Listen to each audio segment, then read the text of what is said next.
Are you an interior designer who is renting your office space? Well, today's guest is going to tell you why you're leaving money on the table. Maybe. Hey kids, and welcome to Designed by Wingnut Social. I'm your glorious host, the grand high poobah of all things here at Wingnut Social, a digital marketing agency for interior designers, architects, and the ilk. And I am back after, 2-month hiatus. And I would first like to thank my guest host, Rebecca Hay, Liz Potarazu, and the glorious Nicole Heimer.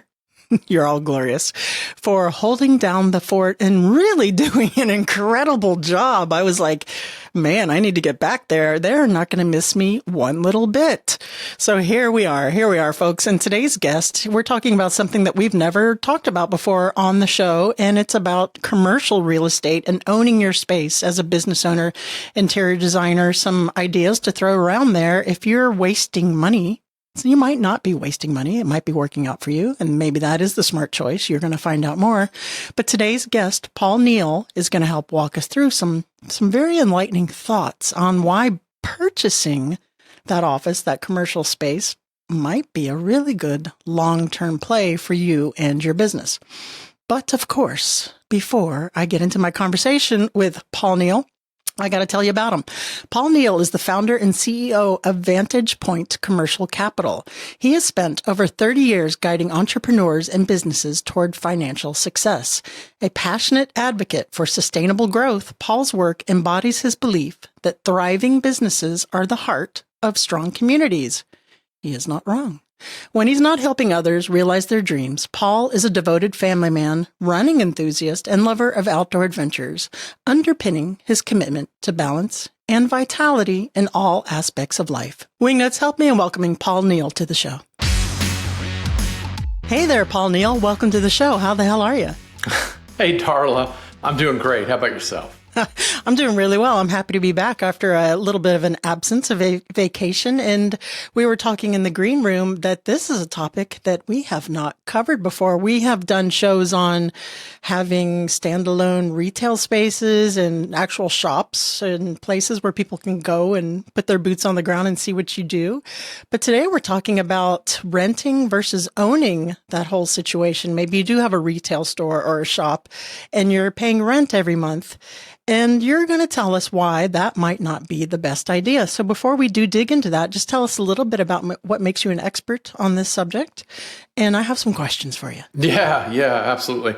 So other than the fact that I wrote a book about it, I've been in real estate finance since 1998. I think I did my first transaction then, and really have grown to love the commercial space and working with small businesses and entrepreneurs. And I'm one myself. I've had 6 businesses, so most of my sort of my tribe are business owners, and so I've watched over the years the sort of the two groups. The one that both successful business owners, but the one that chose to kind of rent their space year in and year out, and others that somewhere along the line made the decision that they wanted to buy it, and the divergence in their wealth accumulation and passively, as a matter of fact, and some of the other benefits that came from that.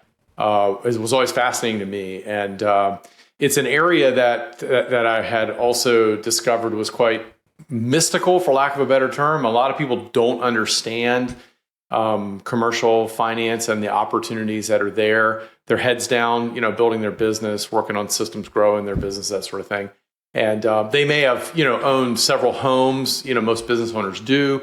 But that's a completely different animal. The commercial space is more of a kind of like the Wild West. So I became intrigued by it and wanted to specialize in it and become a resource for business owners and entrepreneurs that wanted to get the facts and understand the opportunity and also the opportunity cost by not moving forward. And so that's where we are, and that's what we do today. Okay, so cool. So what is the title of your book? I didn't see that in your Oh, you didn't? The book is Unleash Your Business, How to Unlock Wealth, Autonomy, and Control by Buying Your Building and Firing Your Landlord.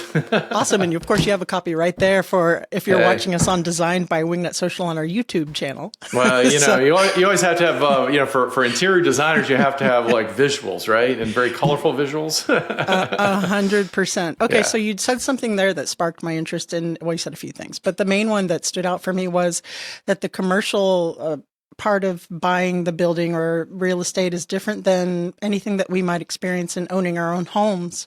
And those are some considerations to take into factor there. What are some of the differences? And am I getting ahead of myself here? Well, I mean, yeah, but it's okay. I mean, when people buy a home, once you go through the process one time, it's pretty simple and it's pretty boilerplate no matter where you go today. So, you go out shopping, you find a home you like, you go into contract. Generally, it's a 30-day timeline. You go to your local bank or maybe a mortgage broker or lender, and you may have in advance gotten pre-approved to find out how much you can afford and that sort of thing. And that's a pretty fast process, like, in an hour or something like that. And anyway, then you go into contract, and then it's a pretty simple process. I mean, most of the products, the lending products are pretty much the same. There's some variation, but generally you're going to get a 30-year fixed loan. Based on the markets, interest rates are going to be about the same no matter where you go, plus or minus a little bit. The rules are all pretty much the same because they're all sort of underwritten and controlled by Fannie Mae, Freddie Mac, Ginnie Mae, who kind of drive the entire market. So commercial is completely different. So you don't go into contract and close in 30 days. It's more like a 60 to 90 to 120 day period of time. Generally, you're not going to get pre-approved, and there's a deeper look into your financial situation. If you walk into the bank, they're going to want to see 3 years of financials, personal and business tax returns, where generally you don't have to supply all that when you're buying a home. Personal financial statement, there's more due diligence that's involved, and then from the how you acquire that space, there's a lot of different mechanisms and avenues there. I tell people there are 5 ways to buy the building that you run your business out of. Cash is one, not really recommended, but seller financing is another one, which you don't see much in residential, but a lot of times you have a commercial building where you have an owner that wants to sell, and they're not necessarily in need of a large lump sum payout. Maybe they're retiring and need like a stream of income or that sort of thing, so you can negotiate a good deal there. You have traditional conventional lending, which is when you go to your local bank, which is where most business owners go when they get this idea that I'm going to maybe buy a building or I want to, and they generally leave with their tail between their legs because the bank tells them, hey, that's great, we're going to do it for you, but potentially we need all these documents and you're going to need 20 to 25% down. We're going to do it on a 3 to 5 or 7 year term with a balloon, and it's going to be amortized over 20 years. And it's, so once the shock wears off, it's a painful process for those that go through it. There are private sources of capital for commercial buildings, from venture capital to insurance company funds to investment groups to all sorts of things. And then the SBA, Small Business Administration, has some programs. They're not actually a lender, but they guarantee loans. They've got a couple of programs, the 504 and the 7A, which can be very advantageous for business owners if you're buying the space you're moving into. But they both of them have their pluses and minuses as well. And they can be written by a federally chartered bank. They could be a non-bank lender. So there's a lot of variation within that world as well. So there's a whole, the universe is huge, and the pitfalls are big. And so lot to navigate. Yeah, and most people just don't know where to go. There's no really sort of one source to go to get your questions answered. So, and you're not going to go on Zillow and find a commercial space generally, like you find a residential home. There are some commercial real estate search sites out there, but so many of these properties are transferred off market. And so you have to have the right people on your team to find those opportunities. So it's completely different animal. So I have a couple of questions. Are all the hoops that a business owner or someone who wants to maybe consider this, the hoops that they have to jump through, is that because there's a higher risk for the lender, it being a commercial space? Is it personally guaranteed? Why is that? Well, it's just the state of the market, so when you're buying a personal residence, if we dial the clock back, 100 years ago, whenever Fannie and Freddie were formed, before that, it was somewhat similar. You didn't have to, prove, a stack, you bring a stack of documentation to your local bank. You had a relationship with a lending source or somewhere, but you still needed a significant amount of down payment if you were to buy a home to live in. And that was a limitation for us as U.S. citizens and Americans to buy our own homes. And, what smart people way back when figured out was that if you owned your own home, then it created lots of stability in the community and family and opportunity for jobs and that sort of thing. It sort of eliminated the transient side. And so these agencies were spun up to sort of create rules that made it easier and less of a burden for someone to get into a home to begin with, right? But here's the thing, you have to live somewhere, right?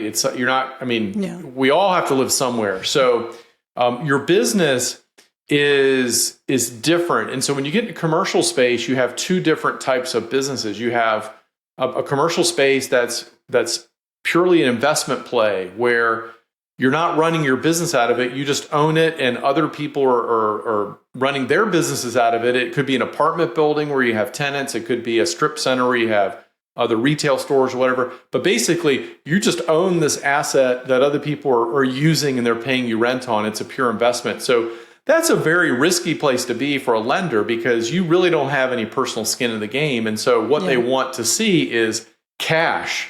They want to see cash. They want to see your personal financial statement. They want to know that you have the wherewithal and a lot of times a guarantee. When we get into owner user space where you're going to put your own business in there, up until the SBA came around, same kind of thing is that, okay, it's very risky. It's a business. Your business might not make it. A lot of businesses don't have a great track record. But the SBA said, hey, we've come into existence because we want to help small businesses in America succeed. And we know that when small business succeeds, then families succeed, communities succeed, and we succeed as a nation because really it's the biggest driver of our economic stability. It's not big corporations or government. So they created programs that made it easier for business owners to get into a space where they're going to put their business in, right? And so, but they don't dictate all the rules. They don't determine all the lending guidelines. They just put a framework together, basically, with a couple of programs that they're willing to guarantee. And so it's to answer your original question, it's more risky from a lending standpoint when you have a business in it than when you personally live in a house because, you could close your business tomorrow and go get a job somewhere, right? And then somebody's on the hook, but you still got to live somewhere. So it is a different level of commitment from a financial institution. So I was warm. You're warm. Yeah. Okay. Sure. So buying versus renting. So I'm imagining, and I'm not familiar with commercial. I've never had a commercial space or building, that renting would be a less expensive prospect. Am I wrong there? Why would someone consider buying their showroom or buying their building where they have their interior design business versus renting so, in general? Yeah, I mean, a couple of reasons. From a financial standpoint, it depends, right? It depends on what you would buy the building for. It depends on where that space would be located. When you rent a space, you're agreeing to a term of 1, 2, 3, 5, 7 years that you're going to be able to use a space, and you're agreeing to a certain dollar amount, right? So you come in and whatever agreement you set up with the landlord is what you have. Generally, in a rental situation, you have increases in rent built in, right? Generally, you have some other limitations like what you can use the space for, how much you can do with the space, how much you can vary it and change it up and that sort of thing. And then the other thing is that when your lease expires at the end of that term, whether it's 1, 3, 5, whatever the term is, then now you're in a position where you have to either renegotiate, renew the lease, or you're forced to move.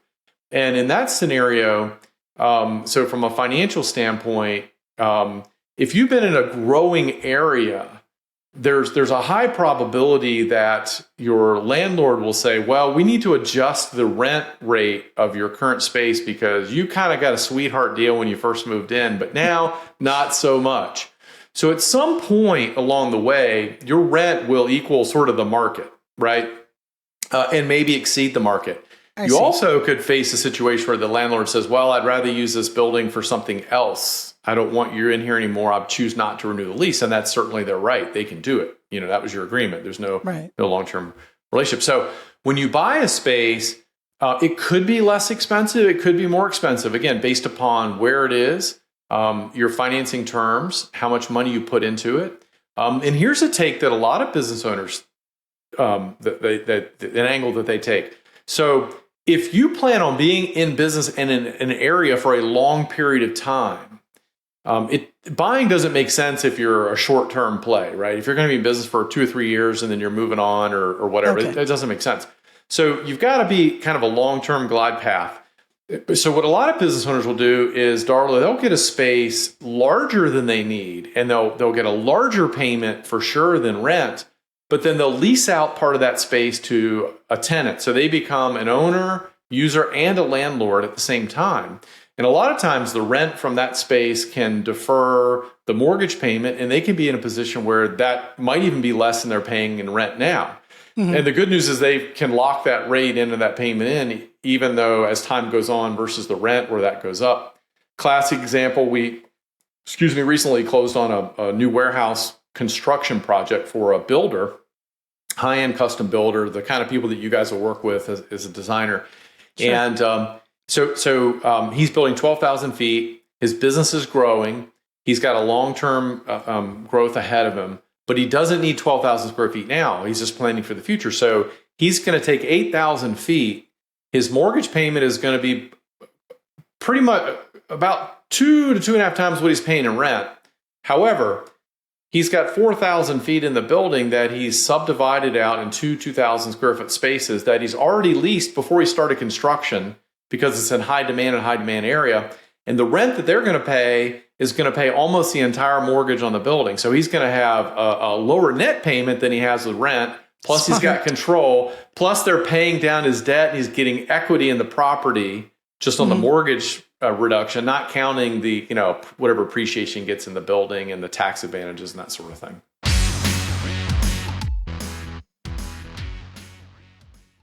All right, you guys know, or at least I hope you know, if you don't, I'm not doing my job, that we do full service social media management for you guys, interior designers, architects, and to the trade vendors or furnishing manufacturers, etc.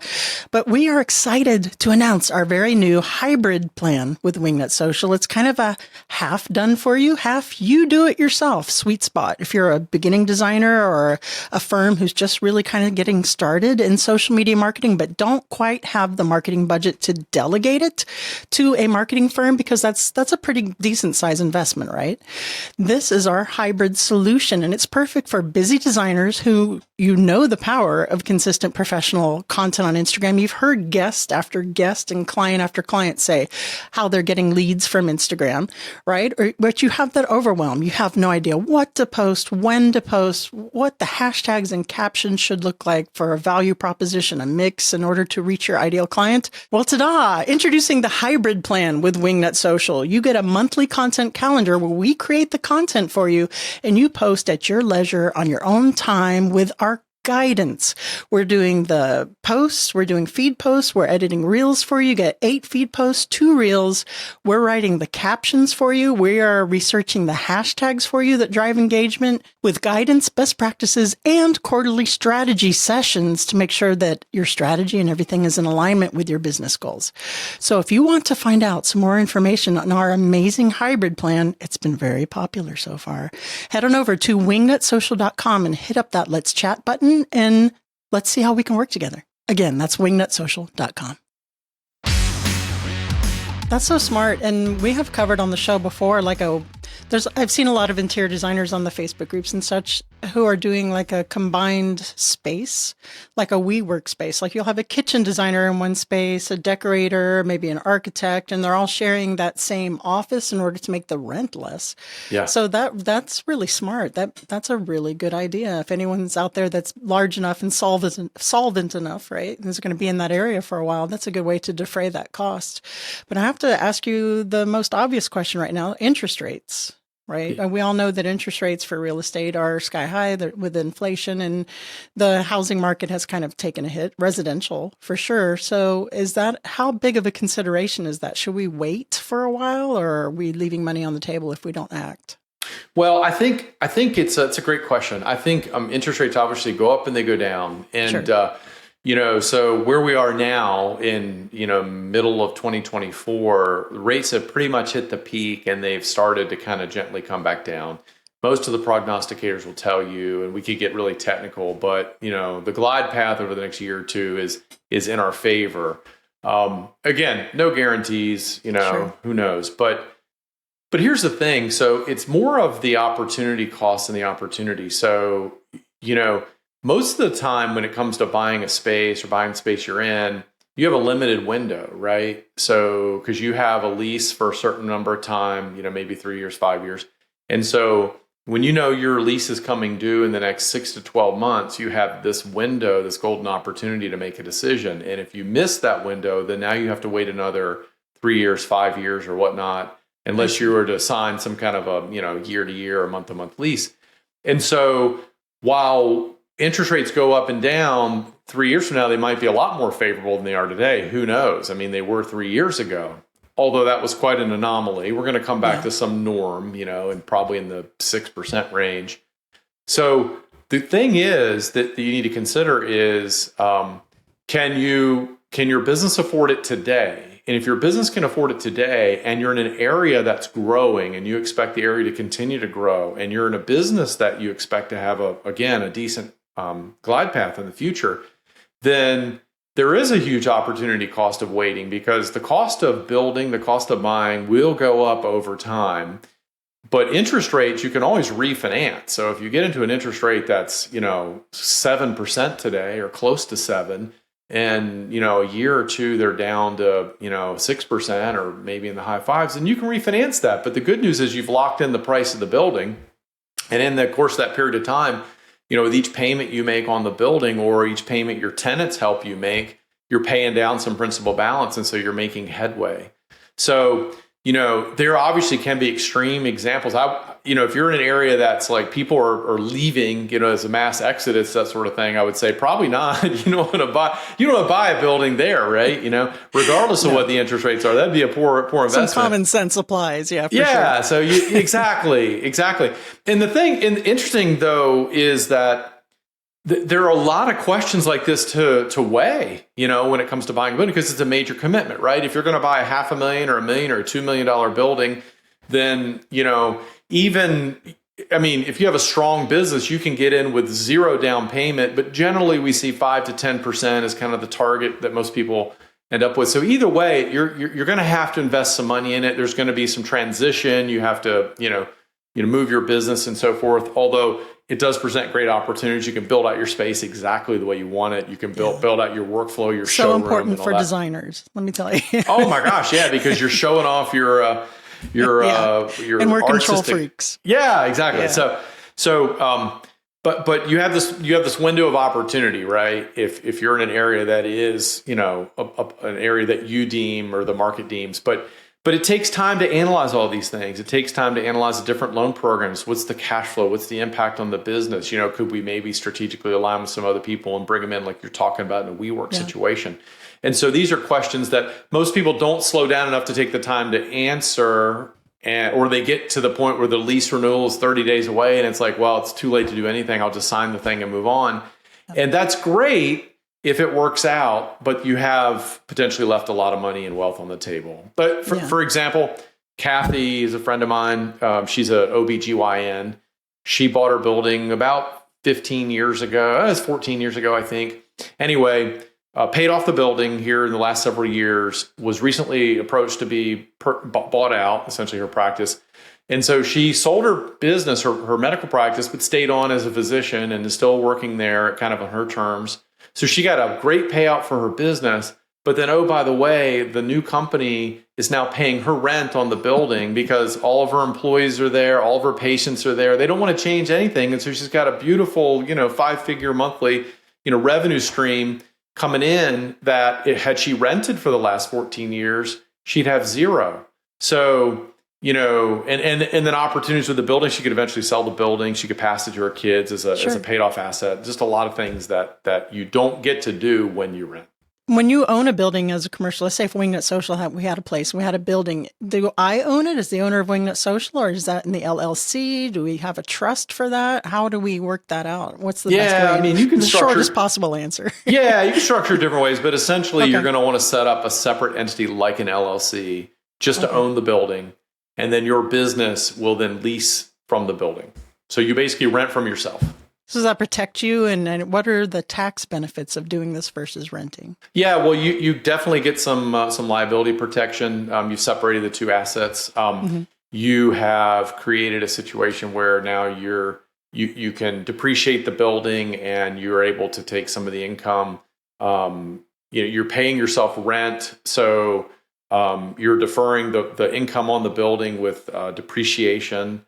And you can raise rents on yourself every single year as long as it's a market rent. So your business is writing off the rent and you're depreciating on the building. So $1 million a month. Yeah. And then, but even more than that is if you ever want to move to a larger space or sell it, you can do what's called a 1031 exchange, and you've taken all that gain in the building and you defer taxation on that.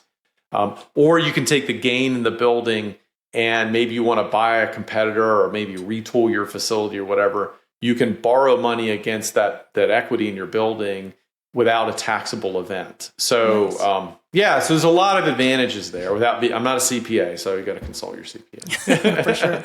Yeah. And if you're thinking of doing something like this, I'm sure that getting an expert such as yourself on board with, you have your company Vantage Point Commercial Capital would be incredibly helpful. I would be lost in the sauce. So you definitely want a guide. And of course, now I have to ask you, Paul Neal, if you're ready for the What Up Wingnut round. I think so. Hopefully so. What would the hashtag on your tombstone be? Hashtag enjoy life. I like it. I like it. You're stuck on a deserted island, but you can have your one favorite food forever, every day. What is it? It would be the most awesome Italian pasta bolognese. Very nice. I love it. Very, very good. And last but not least, please recommend a book that has impacted you personally or professionally, not including the one you wrote. Yeah, right. I think one of the most recent one that's impacted me professionally and personally is Who Not How by Dan Sullivan. He talks about this idea that stop trying to figure out how to do everything, but more focus on who you can find that already knows how to do it better than you and empower them. I love it.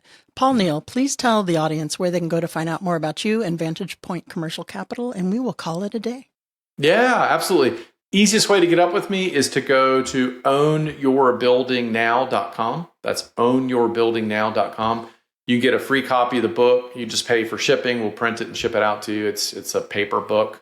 It's not digital. And you can also, if you are in a position where you're seriously considering this opportunity, you can schedule a 15, 20-minute ownership strategy session with me or my team. And we just kind of talk about, check the boxes to see if there's, you're in the game, if it makes sense potentially to consider or not at this stage of time.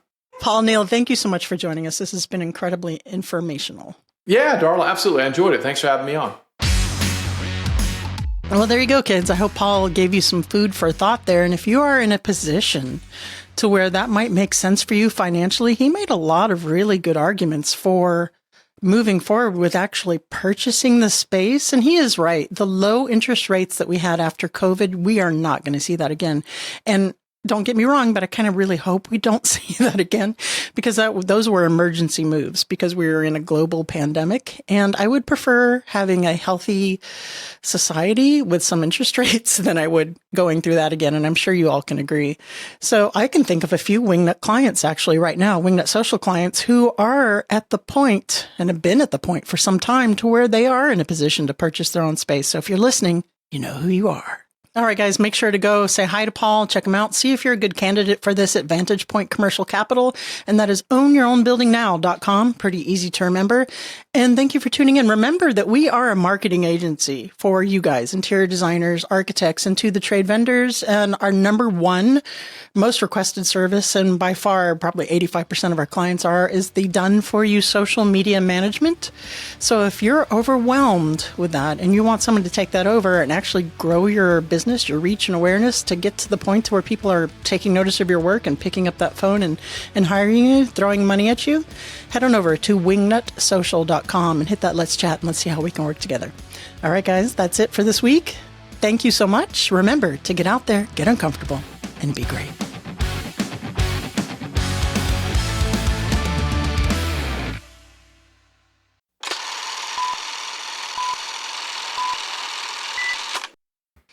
FedEx guy just arrived. My dog started barking. Nice. Not my feet, but my actual dogs.